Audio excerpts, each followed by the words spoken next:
For today's video, ito ang ating ikakabit.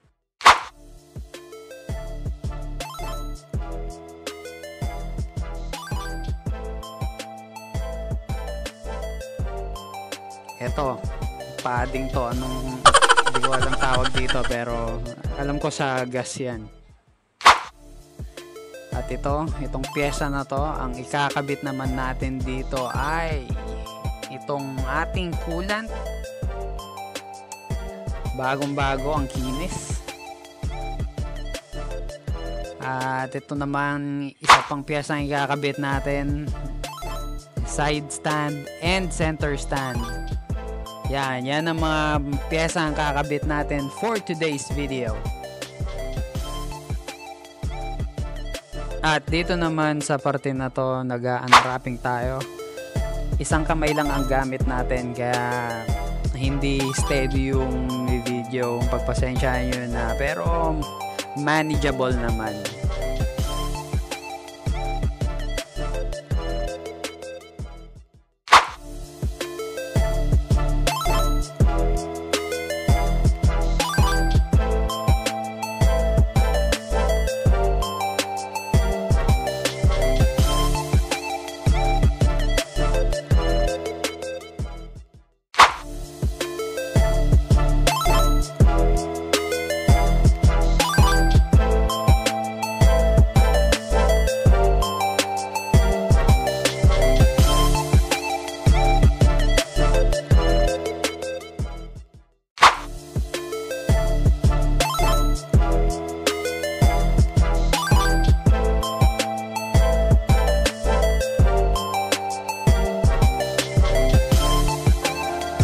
Hey yo, what's good? So, nandito tayo ngayon sa Cavite, Dasmariñas, sa tropa ko.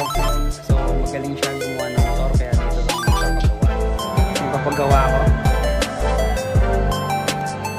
Lumayo pa ako all the way from Taguig.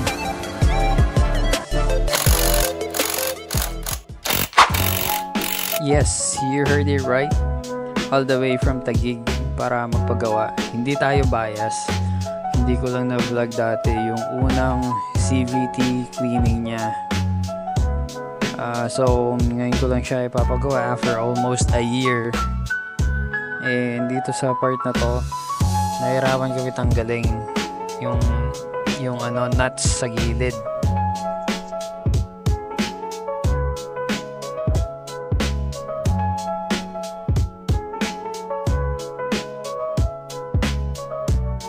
So basically, ito yung mga tools na gagamitin namin.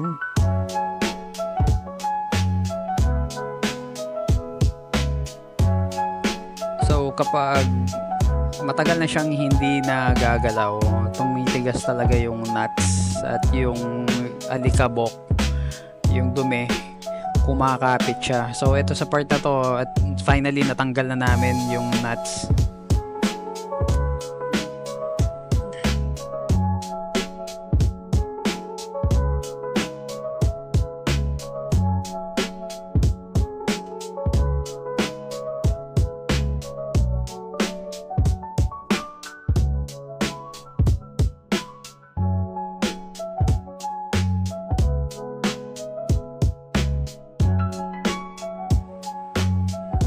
Dito naman sa part na to, konti lang yung gas namin, kaya sobrang tinitipid namin yung panglinis dito sa panggilid.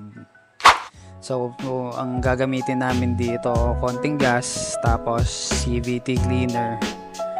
Mamaya makikita nyo yun sa video yung CVT cleaner na gagamitin namin, pero konti na lang yun, paubusan lang. So ito, ginamitan na yung tropa ng impact para mabilis matanggal yung sa spring sa CVT.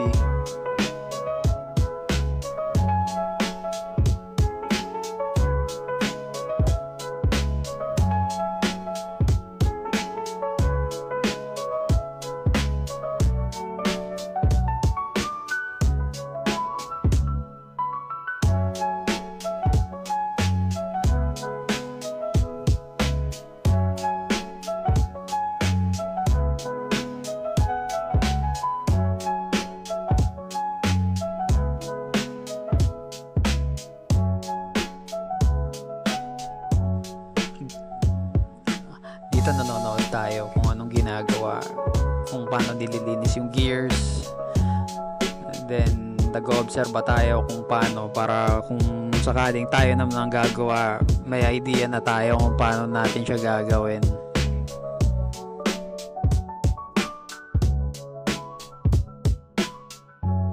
So kada isang pyesa na gasolina ang ginagamit na panglinis, ibinibilad natin doon sa timba.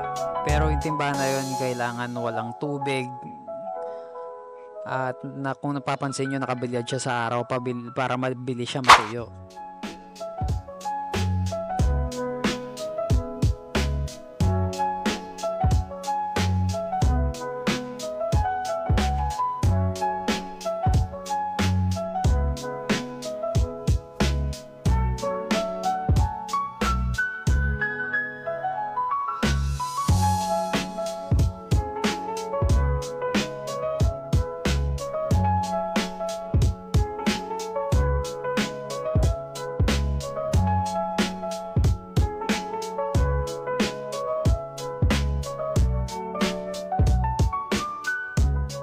Kinuha natin yung side stand tsaka yung center stand. Ginagawa natin dito, metal polish natin siya para hindi lang si tropa yung may ginagawa, tayo rin meron tayong ginagawa.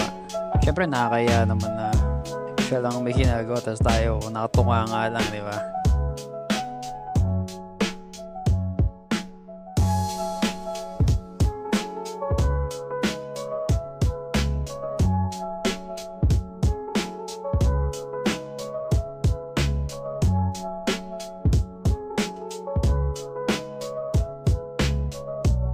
Mukhang makintab-kintab na yung pinapolish natin kanina pa. Mas makintab pa sa ulo ng kapitbahay yung kalbo. Yan. Joke lang.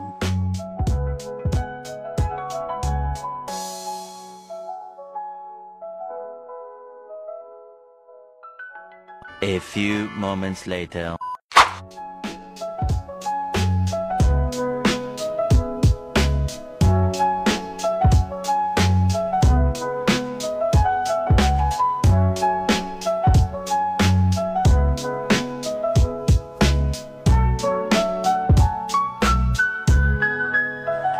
Siyempre, kahit may ginagawa tayo, nagchichismisan tayo. Multitasking lang ba?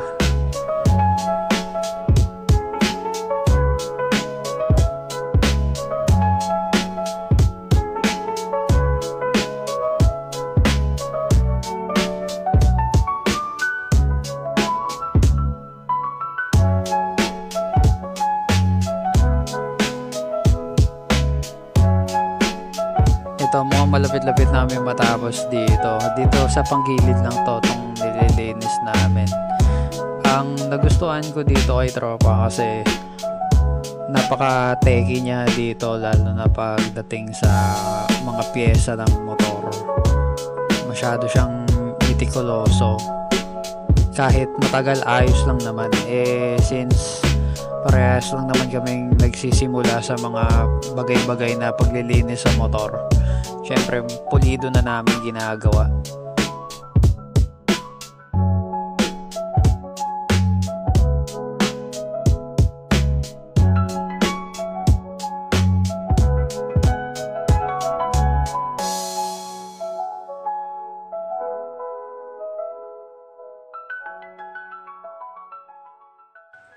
Tignan nyo naman kung paano niya nililinis yung pyesa. So, tumatanggap din naman siya ng mga gawa, lalo na sa off niya. Ang maganda kasi dito, fix yung schedule niya and kung ano ang services niya, kung paano siya makakontakt. I-flash ko na lang dito sa screen.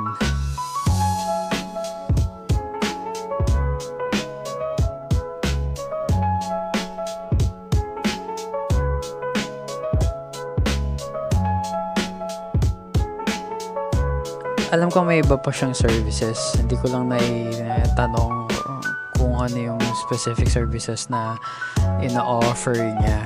Kasi ang main goal talaga namin magawa itong second vlog. Kaya nag-travel pa ako from Taguig dito hanggang dito sa Dasmariñas, Cavite. Pero kayo mag-alala, ilalagay ko yung contact number niya. Kaya abangan nyo na lang to hanggang sa dulo.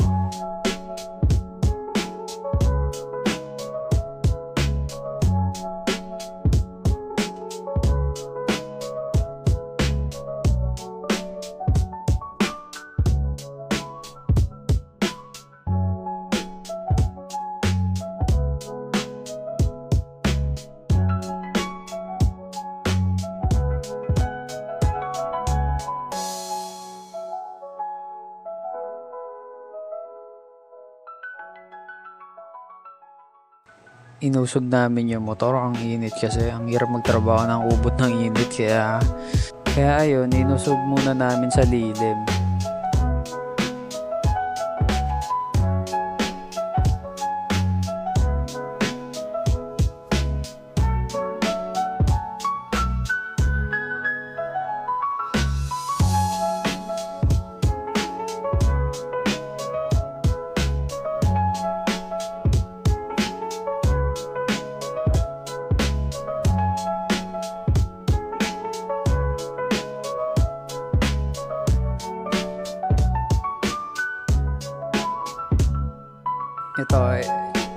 Ito yung sinasabi na ko kanina na gagamitan ng CVT cleaner, kasi mas mabilis kapag ginagamitan mo ng CVT cleaner.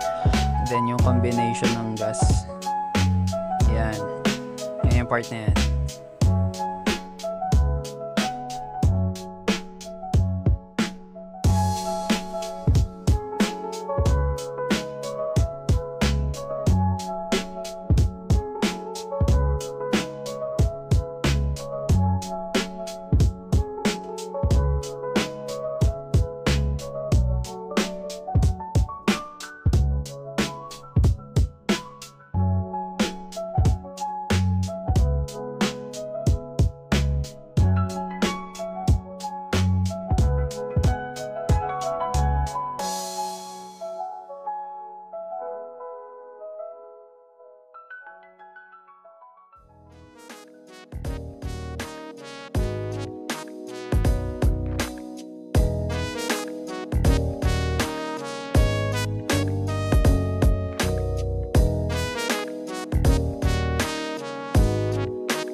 Kung mapapansin nyo, yung parte na yan, ako yung nagkakabit kasi kabisado ko yung mga pinaglalagay ko dyan. Kaya pinaubayan na sa akin na ako ang gumawa. Kaya ayun, hindi lang mga gwapong piyesa yung ilalagay natin. Kailangan laging tugma sa motor natin. Kaya pag gwapo yung maaari, kailangan gwapo rin yung motor natin. Yan.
Dahil hindi ko kabisado yung kabuuan kung paano ikakabit yung mismong crankcase.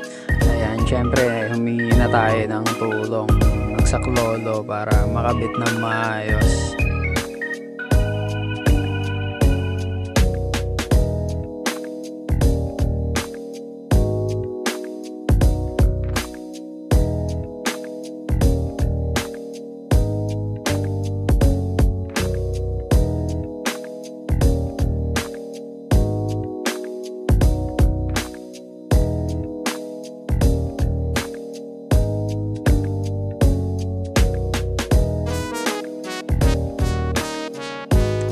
Ayan, kinakabitan natin na maigi yung mga tornilyo sa crankcase natin. Binabalik na natin sa dati dahil na-testing na natin. O diba, isang try lang, isang testing lang at okay na. Kakabit na lang natin na pabalik yung crankcase.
Itong CVT cover, maselan siya, may mga parte siyang malambot, kaya ako na lang yung naghigpit since tansyado ko naman siya.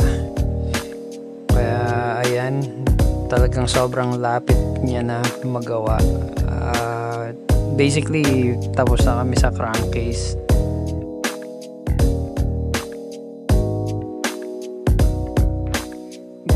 Mapapansin nyo, si tropa check na yung oil coolant na ikakabit kasi hinahanda na namin na ikabit after nitong CVT yung panggilid, yung coolant naman ang ikakabit namin.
Yung paghigpit natin ng tornilyo, hand tight lang ginagawa natin. Hindi masyado maigpit, hindi maluwag. So, hand tight lang yung hindi bibitaw.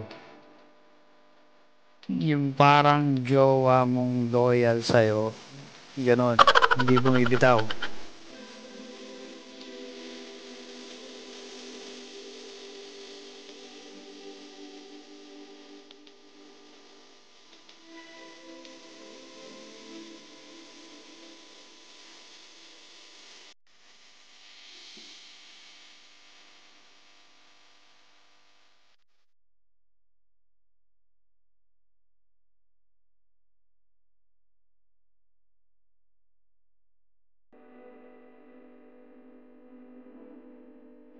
Ito, same day, inabot na kami ng gabi.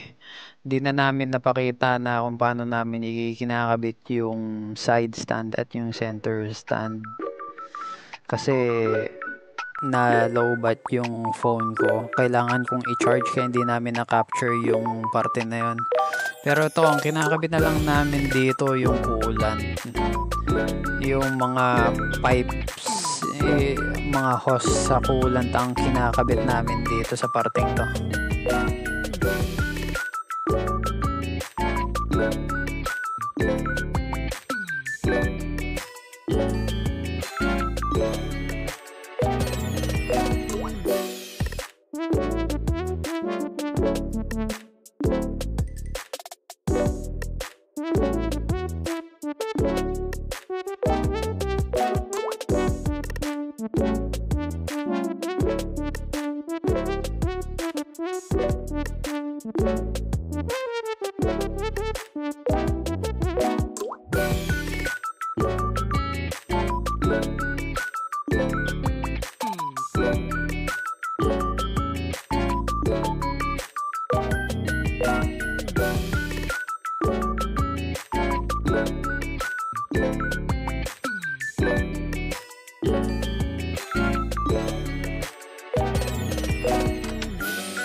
Ito, nagte-teamwork kami dito.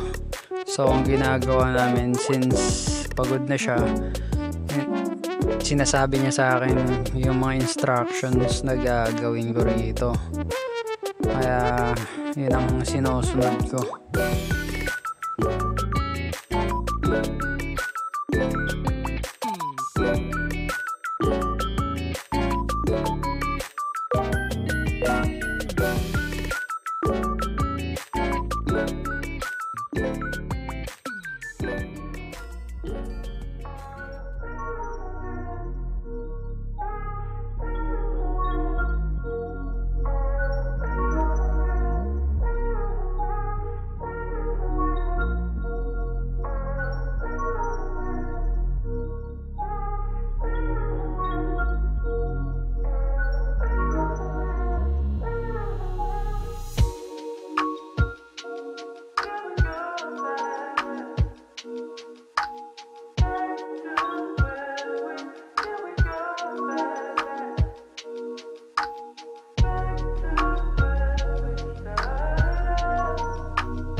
mga tropa, tulad ng promise ko kanina, if-flash ko yung profile niya, kaya i-check nyo na lang.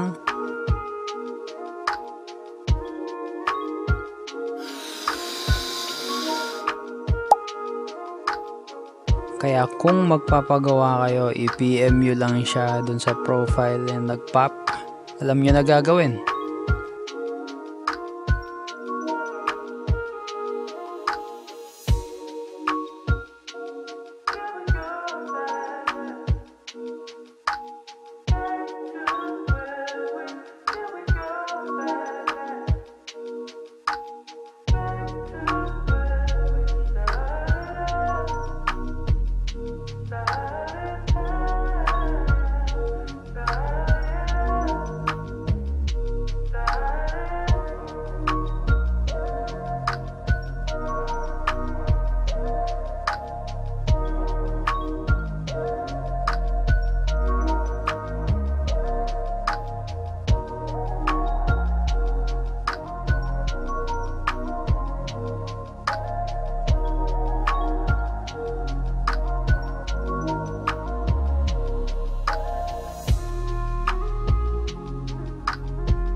So eto, sa wakas natapos namin yung part nung sa coolant. Pinapaandar na lang namin yung makina niya para mag-circulate yung coolant na nilagay namin.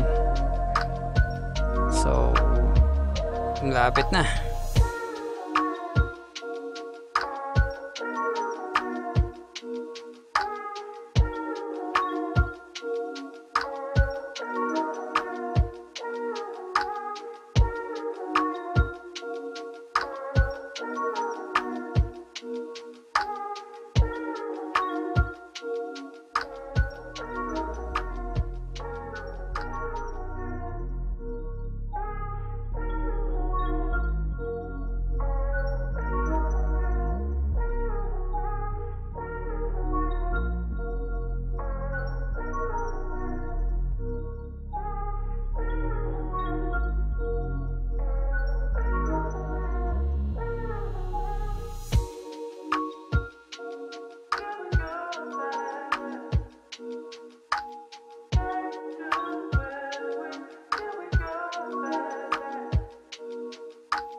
Ito, tapos na kami dito.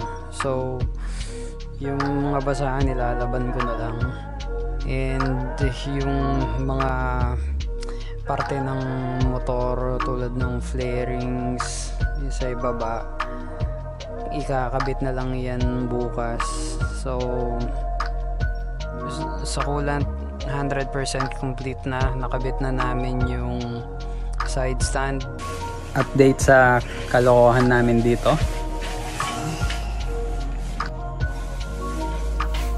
So mukhang yung iba bukas na lang gagawin. Ito naman yung sa coolant.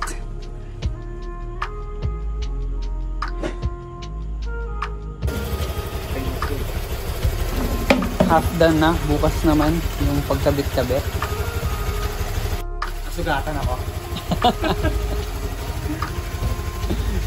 So bukas naman.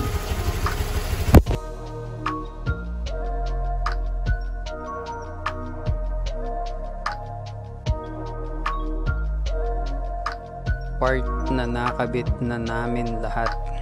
So gumising kami na maaga para makabit naman lahat, malinis, mapunasan at maibalik lahat sa dati. So parang walang nangyari, parang hindi binaklas. Yan ang outcome ng ginawa namin. Sulit yung pagod.